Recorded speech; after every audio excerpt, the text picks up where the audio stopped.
What message? You must have a lot of regular and loyal customers. Yeah. A lot of them probably worried about you. I guess. What's your message to them?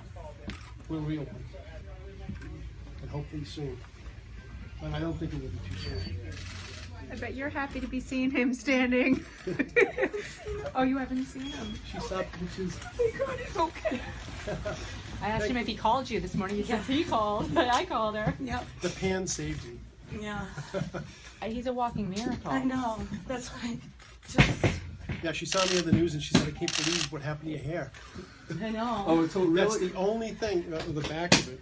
Oh, that's It's all singed. singed. Just thank God that everybody's okay. Yeah, everyone's okay. That's all that matters, really. I'd say go to the barbershop next door, but you might be closed he's too. gonna Yeah. be down and out for a little bit too. Yeah. Right. Do you forgive him for the hair though? I mean, Yeah, I still love him. It will He grow looks back. beautiful. I'm so glad to see he's okay. What did you know when he called you? How'd you hear when he called you? Yeah, he called me. And what was sort of when he told you what happened? How did you react? What did you think? Or I was in shock. I was like, "Are you okay?"